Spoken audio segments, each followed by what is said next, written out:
ಏನೂ ಇಲ್ಲ ಅಂತ ಅಮ್ಮನವ್ರ ಮೇಲೆ ಆಣೆ ಮಾಡು. ಆಣೆ ಏನಕ್ಕಮ್ಮ? ನೀವು ನನ್ನ ಮಾತನ್ನ ನಂಬಿ ಮರ್ಯಾದೆಯಿಂದ ಹೇಳ್ತೀಯಾ ಇಲ್ವಾ?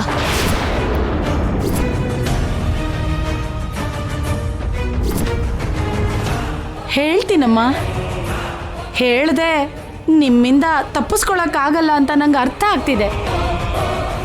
ಅವರಿಬ್ಬರ ಕೈನ ಗಮನಿಸಿದ ಮೇಲೆ ನನಗೆ ಗೊತ್ತಾಗಿದ್ದೇನು ಅಂದರೆ ನಿಮ್ಮ ಮಗ ಸೊಸೆ ಮಧ್ಯೆ ದೊಡ್ಡದಾದ ಸಮಸ್ಯೆ ಎದುರಾಗುತ್ತೆ.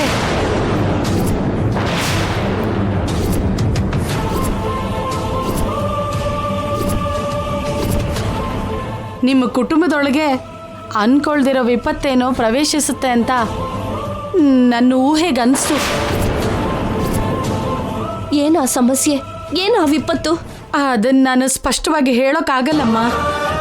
ಏನಕ್ಕೆ ಅಂದರೆ ಅಮ್ಮನವರಿಂದ ನನಗೆ ಅಪಾಯಕ್ಕೆ ಸಂಬಂಧಿಸಿದ ಸಂಕೇತಗಳು ಸಿಗಲಿಲ್ಲ. ಇನ್ನು ಯಾಕೆ ಮುಚ್ಚಿಡ್ತಿದ್ಯಮ್ಮ?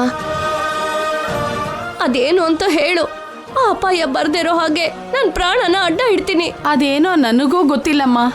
ಅಮ್ಮನ ಮೇಲೆ ಆಣೆ ಮಾಡಿ ಹೇಳ್ತೀನಿ. ಇಲ್ಲಿ ನಡೆಯೋ ಅಂತ ಸಂಭ್ರಮದಲ್ಲಿ ನಿಮ್ಮ ಸಂತೋಷ ದೂರ ಆಗುತ್ತೆ. ಅಲ್ಲಿವರೆಗೂ ಮಾತ್ರ ನಿಜ.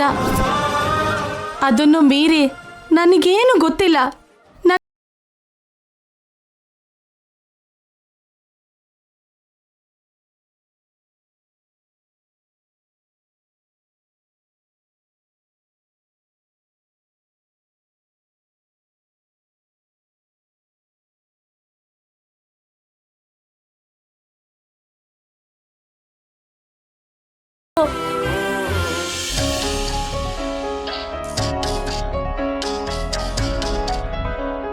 ನಾನು ಕೊಟ್ಟಿರೋ ಮೆಡಿಸನ್ನ ಹುಷಾರಾಗಿ ತಗೊಳ್ಳಿ. 2 months ಆದ್ಮೇಲೆ ಮತ್ತೆ ಬರ್ತೀವಿ. ಮತ್ತೊಂದ್ಸರಿ ಎಲ್ರಿಗೂ ಟೆಸ್ಟ್ ಮಾಡ್ತೀವಿ, ಓಕೆನಾ? ರೇಖಾ ಸರ್, ನೀವೆಲ್ಲ ಪ್ಯಾಕ್ ಮಾಡ್ಕೊಳ್ಳಿ. ನಾನು ರಾಧಿಕಾ ಟೆಂಪಲ್ ಹತ್ರ ಹೋಗಿ ಶ್ರೀಕರ್ನ ಮೀಟ್ ಮಾಡ್ಕೊಂಡ್ ಬರ್ತೀವಿ. Okay sir. Radhika, shall we move? ನಡೀರಿ. ಸ್ವಲ್ಪ ಹೊತ್ತಲ್ಲಿ ವೇದವತಿ ಅಮ್ಮನವರು ತಮ್ಮ ಮೊಮ್ಮಗಳಿಗೆ ಮೂಗುತಿಯನ್ನ ಕೊಡ್ತಾರೆ. ಹಾಗೇನೆ ಅಕ್ಷಯ ಹತ್ರ ಅಮ್ಮನವರ ಪ್ರಸಾದವನ್ನು ತಯಾರು ಮಾಡಿಸ್ತಾರೆ. ಆ 2 ಕಾರ್ಯಕ್ರಮ ಆಗೋವರೆಗೂ ಎಲ್ಲರೂ ಇಲ್ಲೇ ಇರಬೇಕು ಅಂತ ಮನವಿ ಮಾಡ್ಕೋತೀನಿ.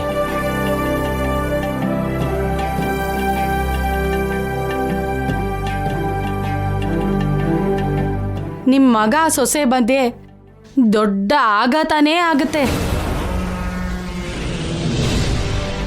ವೇದ, ಏನಾಯ್ತು? ಯಾಕೊಂಥರ ಇದೆಯಾ? ಏನೂ ಇಲ್ಲ ರೀ.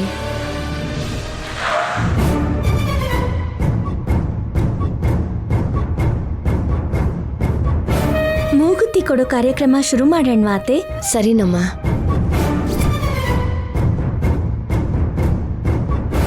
ಪುರೋಹಿತ್ರೆ, ಪೂಜೆ ಶುರು ಮಾಡಿ. ಇನ್ನೊಂದು 1/4 ಗಂಟೆಲಿ ಶುಭ ಮುಹೂರ್ತ ಶುರುವಾಗತ್ತೆ. ನಾವು ಅಲ್ಲಿವರೆಗೂ ಸ್ವಲ್ಪ ಹೊತ್ತು ಕಾಯೋಣ. ಅಲ್ಲಿದ್ದ ನೋಡು. Hi Shrikar. Hey Dileep, hi. ಹೇಗಿದೆಯೋ? Good, how are you? Fine ಕಣ. ಏನು ನಿನ್ನ ಕ್ಯಾಂಪ್ ಮುಗೀತಾ? ಮುಗೀತು. ಅಮ್ಮ, ಡಾಕ್ಟರ್ ದಿಲೀಪ್ ಅಂತ ಹೇಳಿದೆ ಅಲ್ವಾ, ಇವನೇ. ನಮ್ಮ ಊರಲ್ಲಿ ಮೆಡಿಕಲ್ ಕ್ಯಾಂಪ್ನ ಶುರು ಮಾಡಿ ಎಲ್ಲರಿಗೂ ಉಚಿತ ಪರೀಕ್ಷೆ ಮಾಡಿ ಉಚಿತ ಔಷಧಿಗಳನ್ನು ಕೊಟ್ಟಿದ್ದಾರೆ. ಒಳ್ಳೆ ಕೆಲಸ ಮಾಡಿದ್ದೀರಾ. ಆ ಅಮ್ಮನವ್ರ ಆಶೀರ್ವಾದ ನಿಮ್ಗೆ ಯಾವಾಗ್ಲೂ ಇರುತ್ತೆ. ಕೆಲವು ವರ್ಷಗಳ ಹಿಂದೆ ನಾವು ಜಾತ್ರೆಗೆ ಬಂದಾಗ ನನ್ನ ಮೇಲೆ ಅಟ್ಯಾಕ್ ನಡೀತು ಅಲ್ವಾ, ಅವಾಗ ನನಗೆ ಟ್ರೀಟ್ಮೆಂಟ್ ಕೊಟ್ಟಿದ್ದೆ ಇವರು. ಯಾರೋ ಕಳ್ಳರು ದಾಳಿ ಮಾಡಿದ್ರು ಆಗಲ್ವಾ ಬಾವ? ಹೌದು ಅವನಿ. ನೀನ್ ಹೇಳ್ದ ಹಾಗೆ ತುಂಬಾ ವರ್ಷ ಆಯ್ತು, ಮರ್ತೋಗ್ಬಿಟ್ಟಿದ್ದೆ. ಬಟ್ ಈಗ ನೆನ್ಪಾದ್ರು. ನೀವು ನನಗೆ ನೆನಪಿದ್ದೀರಾ ಬಿಡಿ. ಏಯ್, ನಮ್ಮ ಮನೆಯವ್ರನ್ನೆಲ್ಲ ಪರಿಚಯ ಮಾಡಿಸ್ತೀನಿರು. ನಮ್ಮಮ್ಮ, ನಮ್ಮಪ್ಪ. ನಮಸ್ಕಾರ ಅಮ್ಮ. ನಮಸ್ಕಾರ. ನಮಸ್ಕಾರ. ನಮ್ಮ ಭಾವ, ನಮ್ಮ ಅಕ್ಕ. ನಮಸ್ಕಾರ. ಅಣ್ಣ, ಅಣ್ಣನ ವೈಫ್, ಅವ್ರ ಮಗಳು. ನಮಸ್ತೆ. ನಮಸ್ಕಾರ ಕಣ್ರಿ. ಇನ್ನು ಅವನಿ, ನನ್ನ ವೈಫ್. ನಮಸ್ತೆ. ಇವಾಗ ನಾನು ನಿಮಗೆ ಹೊಸದಾಗಿ ಇಂಟ್ರೊಡ್ಯೂಸ್ ಮಾಡಬೇಕಾಗಿರೋ ಮತ್ತೊಬ್ರು ಮುಖ್ಯವಾದ ಪರ್ಸನ್ ಒಬ್ರು ಇದ್ದಾರೆ. ಯಾರು ಗೊತ್ತಾ? ಅಕ್ಷಯ, ನಮ್ಮ ಮಗಳು.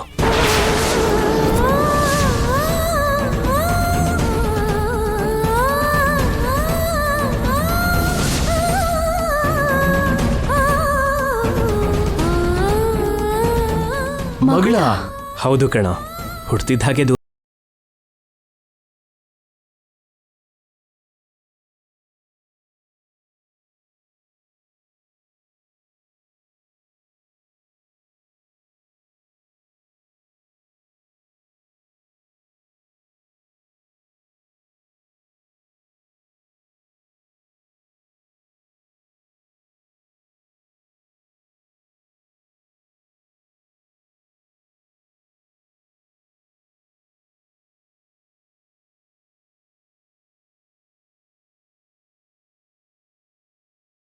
ನಮ್ಮ ಅತ್ತೆಯವರ ಜಾತಕ.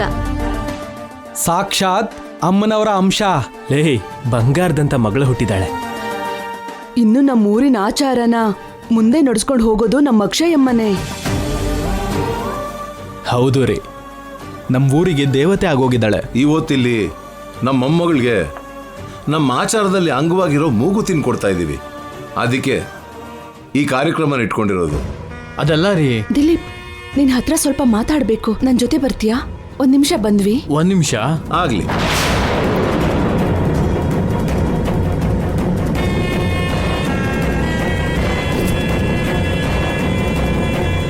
ಶ್ರೀಕರ್ ಅವನಿಗೆ ಮಗಳು ಹುಟ್ಟೋದಂದ್ರೆ ಏನು ರಾಧಿಕಾ? ನನಗೂ ಅದೇ ಅರ್ಥ ಆಗ್ತಿಲ್ಲ. ಅಕ್ಷಯ ಶ್ರೀಕರ್ ಅವನಿ ಮಗಳು ಅಂತ ಗೊತ್ತಾಗ್ತಿದ್ದ ಹಾಗೆ ಇಬ್ರಲ್ಲೂ ಏನೋ ಭಯ ಕಾಣಿಸ್ತು. ಏನ್ ನಡೆದಿರುತ್ತೆ? ಶ್ರೀಕರ್ ವಿಷಯದಲ್ಲಿ ಅವತ್ತು ನಾವು ತಿಳ್ಕೊಂಡಿದ್ದು 100ಗೆ 100% ನಿಜ ಅಲ್ವಾ? ಹೌದು ರೀ, ಅದ್ರಲ್ಲಿ 1% ಕೂಡ ಅನುಮಾನ ಇಲ್ಲ. ಅವತ್ತು 1ಕ್ಕೆ 10 ಸರಿ ನಾವು ಶ್ರೀಕರ್ ರಿಪೋರ್ಟ್ಸ್ನ ಚೆಕ್ ಮಾಡಿದ್ವಿ ಅಲ್ವಾ? ಶ್ರೀಕರ್ಗೆ ಸಂಬಂಧಪಟ್ಟಿರೋ ರಿಪೋರ್ಟ್ಸಾ? ಏನಾಗಿರುತ್ತದು? ಅವನ ಮೇಲೆ ದಾಳಿ ನಡೆದಾಗ ನಾವು ಕೊಟ್ಟ ಟ್ರೀಟ್ಮೆಂಟ್ ಭಾಗವಾಗಿ ಅವನಿಗೆ ಲೈಫ್ ಲಾಂಗ್ ಮಕ್ಕಳಾಗೋ ಅವಕಾಶ ಇಲ್ಲ ಅಂತ ಗೊತ್ತಾಯ್ತು ಅಲ್ವಾ?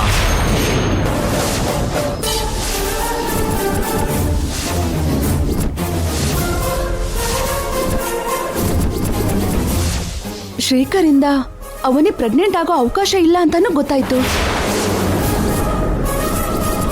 ಶ್ರೀಕರ್ ಪರ್ಸನಲ್ ಲೈಫ್ಗೆ ಸಂಬಂಧಿಸಿರೋ ರಿಪೋರ್ಟ್ಸು ಅಷ್ಟು ಕ್ಲಿಯರ್ ಆಗಿ ಹೇಳಿದ ಮೇಲೂ ಕೂಡ ಶ್ರೀಕರಿಂದ ಅವನಿ ಪ್ರೆಗ್ನೆಂಟ್ ಹೇಗಾಗ್ತಾಳೆ? That's impossible. ಅವರ ವೈಯಕ್ತಿಕ ಜೀವನದಲ್ಲಿ ಎಲ್ಲೋ ಏನೋ ತಪ್ಪಾಗಿದೆ ಅನ್ಸುತ್ತೆ. ಅಯ್ಯೋ, ಹಾಗನ್ಬೇಡ್ರಿ. ನಾವು ಒಂದು ಹೆಣ್ಣಿನ ಬಗ್ಗೆ ತಪ್ಪಾಗಿ ಮಾತಾಡ್ದಾಗ ಆಗುತ್ತೆ. ಈ ಸಂದರ್ಭದಲ್ಲಿ ಇಂಥ ಮಾತು ಹೇಳೋದು ಪಾಪನೇ ಆಗಿರ್ಬೋದು, ಆದರೆ ವಾಸ್ತವ ಏನಾಗಿರ್ಬೋದು? ಅವರೆಲ್ಲರೂ ಏನೋ ಹಬ್ಬದ ವಾತಾವರಣದಲ್ಲಿ ಸಂತೋಷವಾಗಿದ್ದಾರೆ. ಈ ಸಮಯದಲ್ಲಿ ನಾವಿಲ್ಲಿರೋದು ಒಳ್ಳೇದಲ್ಲ. ಹೊರಟೋಗೋಣ ಬನ್ನಿ. ವಾಸ್ತವನ ಆ ಭಗವಂತ ಬಯಲ್ ಮಾಡಬೇಕು ಅನ್ಕೊಂಡ ಸಮಯದಲ್ಲಿ ಬಯಲ್ ಮಾಡ್ತಾನೆ. ಇಲ್ಲ ಅಂದ್ರೆ ಯಾವುದೋ ಒಂದು ಸಂದರ್ಭ ನೋಡಿ ನಾವೇ ಶ್ರೀಕರ್ ಹತ್ರ ಮಾತಾಡೋಣ. ಇವಾಗಂತೂ ನಾವಿಲ್ಲಿರೋದು ಒಳ್ಳೇದಲ್ಲ ಅನ್ಸುತ್ತೆ. ಹೋಗೋಣ ನಡೀರಿ.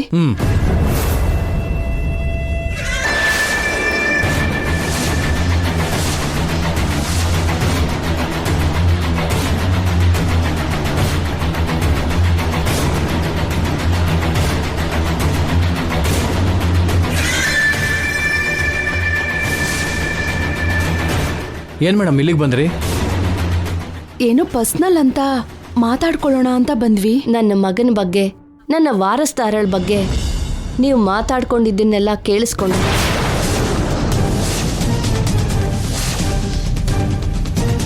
ನೀವು ಹೇಳಿದ್ದು ನಿಜನಾ? ಹೌದು ರೀ, ಅಕ್ಷರ ಕೂಡ ಸುಳ್ಳಿಲ್ಲ.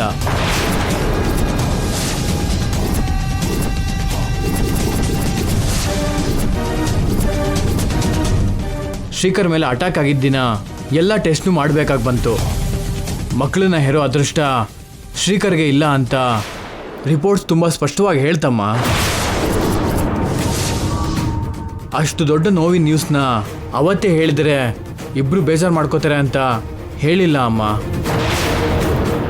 ಆಮೇಲೆ ನಾವು US ಹೊರಟೋದ್ವಿ. ಈ ವಿಷಯನ ಆಮೇಲೆ ಶ್ರೀಕರ್ಗೆ ಹೇಳೋ ಸಂದರ್ಭನೇ ಸಿಗ್ಲಿಲ್ಲ. ಈ ವಿಷಯದ ಬಗ್ಗೆ ನಿಮಗೆ ಗೊತ್ತಾಗಬಾರ್ದು ಅಂತ ಹೀಗೆ ಪಕ್ಕಕ್ಕೆ ಬಂದು ಮಾತಾಡ್ಕೋತಿದೀವಿ. ನಾವು ಹೀಗೆ ಹೇಳ್ಬೇಕಾಗಿ ಬರುತ್ತೆ ಅಂತ ಯಾವತ್ತೂ ಅಂದ್ಕೊಂಡಿರ್ಲಿಲ್ಲ. ಅಕ್ಷಯ ಅವನಿ ಮಗಳು ಆಗಿರ್ಬೋದು, ಆದರೆ ಶ್ರೀಕರ್ ಮಗಳಂತೂ ಅಲ್ಲ. ಈ ನಿಜ ನಿಮಗೆ ಇವತ್ತು ಗೊತ್ತಾಗದೇ ಇರಬೇಕಿತ್ತು. ಇವತ್ತಲ್ಲ ಅಂದ್ರೂ ಯಾವತ್ತೋ ಒಂದಿನ ಗೊತ್ತಾಗ್ಲೇಬೇಕಿತ್ತಲ್ವಾ? ಇದರಲ್ಲಿ ನಿಮ್ಮ ತಪ್ಪಿಲ್ಲ ಬಿಡಿ. ಅಮ್ಮ, ಈ ವಿಷಯನ ನಿಮ್ಮಲ್ಲೇ ಮುಚ್ಚಿಟ್ಕೊಳ್ಳಿ. ಶ್ರೀಕರ್ಗಾಗಲಿ ಅವನಿಗಾಗಲಿ ತುಂಬ ಸೆನ್ಸಿಟಿವ್. ಈ ವಿಷಯ ಬಯಲಾದರೆ ಇಬ್ಬರ ಮಧ್ಯೆ ಮನಸ್ತಪ್ಪಗಳು ಎದುರಾಗುತ್ತೆ. ಎಲ್ಲೋ ಏನೋ ತಪ್ಪಾಗಿದೆ ಅನ್ಸುತ್ತೆ ರೀ. ನಾವೇನು ಹೊರಡ್ತೀವಿ?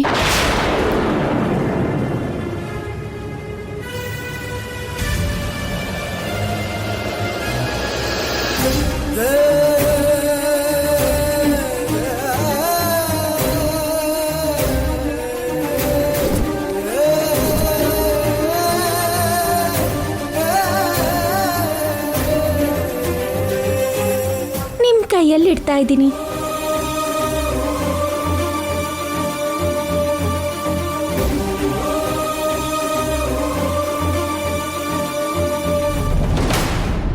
ಎಲ್ಲರ ಮುಂದೆ ಅಕ್ಷಯಗೆ ಮೂಗುತಿನ ಸಮರ್ಪಣೆ ಮಾಡ್ತೀನಿ.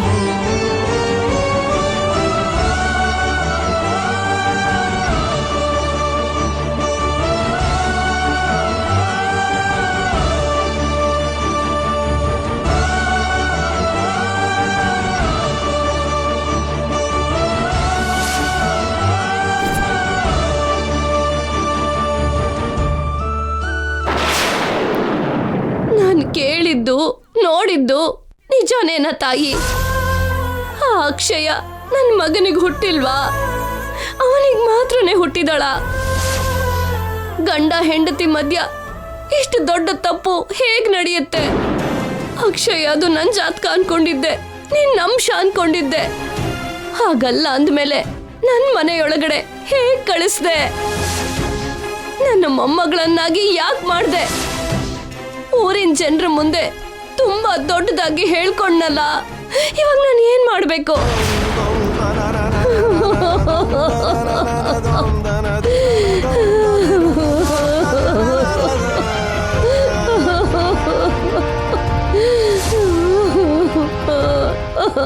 ಅಮ್ಮ,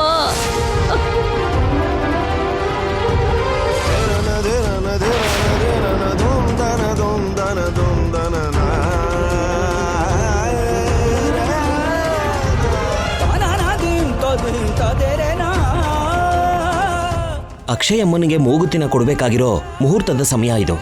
ಈ ಸಮಯದಲ್ಲಿ ವೇದವತಿ ಅಮ್ಮನವರು ಎಲ್ಲಿಗೆ ಹೋದ್ರು?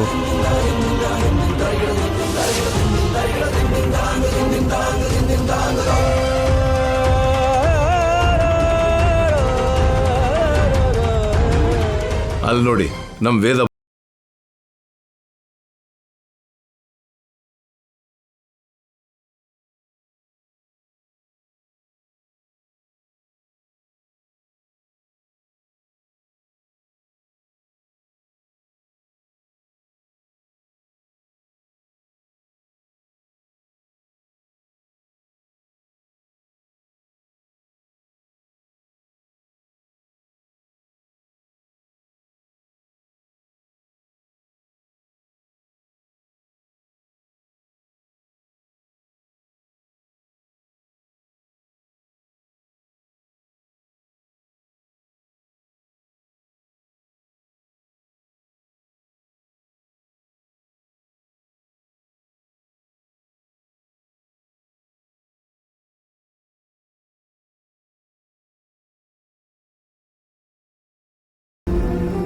ಅವನಿಗೆ ಲೈಫ್ ಲಾಂಗ್ ಮಕ್ಕಳಾಗೋ ಅವಕಾಶ ಇಲ್ಲ ಅಂತ ಗೊತ್ತಾಯ್ತಲ್ವಾ?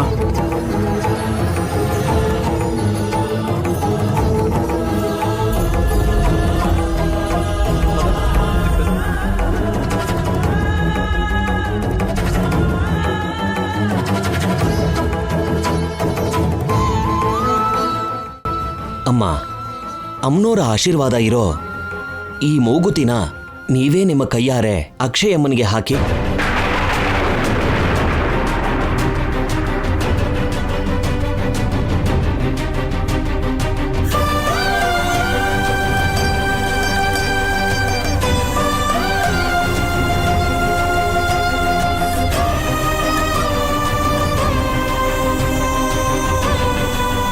ಅಕ್ಷಯಮ್ಮನಿಗೆ ಅಕ್ಷಯಮ್ಮನಿಗೆ ಅಕ್ಷಯಮ್ಮನಿಗೆ ಅಕ್ಷಯಮ್ಮನಿಗೆ ಅಕ್ಷಯಮ್ಮನಿಗೆ ಜೈ.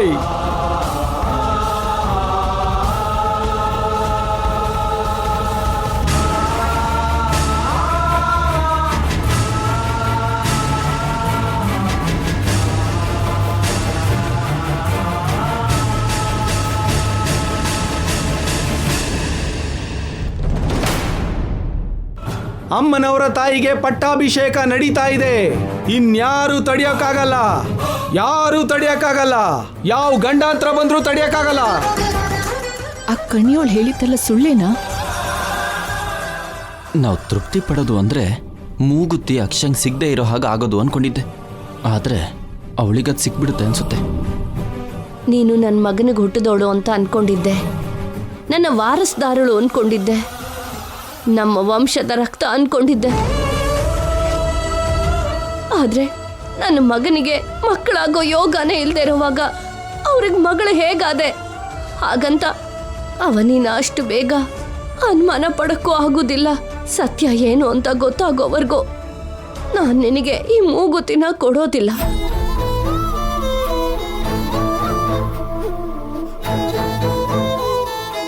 ಏನ್ ಯೋಚನೆ ಮಾಡ್ತಿದ್ಯಾ ವೇದ? ಬೇಗ ಕೊಡು. ನೀವೆಲ್ಲರೂ ನನ್ನ ಕ್ಷಮಿಸ್ಬೇಕು. ನಾನಿವಾಗ ಅಕ್ಷಯಾಗೆ ಮೂಗುತಿನ ಕೊಡಬೇಕು ಅನ್ಕೋತಿಲ್ಲ.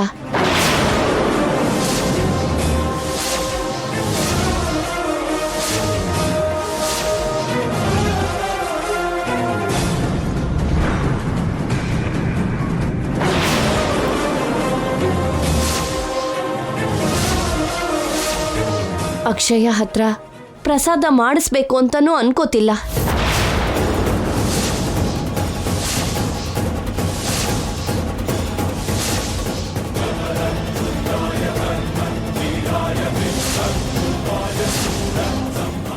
ಏನ್ ಬಂಗಾರ, ಅಮ್ಮ ಸಡನ್ ಆಗಿಂತ ಟ್ವಿಸ್ಟ್ ಕೊಟ್ಬಿಡ್ಲು. ಇದೇನು ನಮ್ಗೆ ಒಳ್ಳೇದಾಗೋ ಥರನೇ ಕಾಣಿಸ್ತಾ ಇದೆ. ಏನಾಯ್ತು ಅತ್ತೆ ನಿಮಗೆ? ಕೊನೆ ನಿಮಿಷದಲ್ಲಿ ನಿಮ್ ನಿರ್ಧಾರನ ಯಾಕೆ ಬದಲಾಯಿಸ್ಕೊಂಡ್ರಿ? ನನ್ನಿಂದ ಅಧಿಕಾರನ ಇನ್ನೊಬ್ರ ಕೈ ಕೊಡೋದಕ್ಕೆ ಇದು ಸಮಯ ಕೂಡ ಅಲ್ಲ ಅಂತ ಅನಿಸ್ತಿದೆ.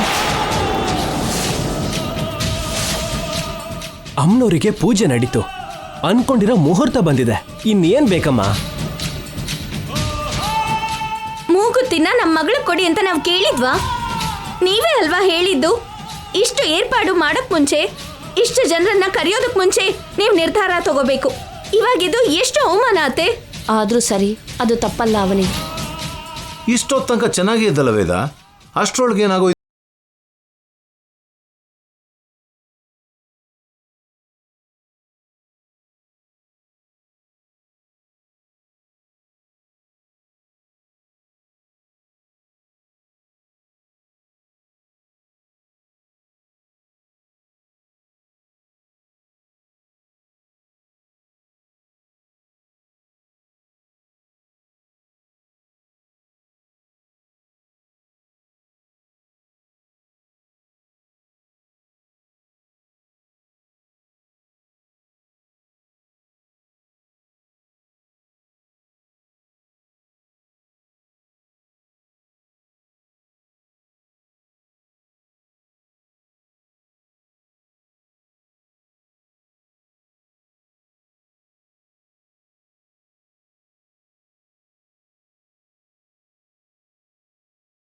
ಕೊಡೋದು ಒಳ್ಳೇದೇ ಅಲ್ವೇನಮ್ಮ?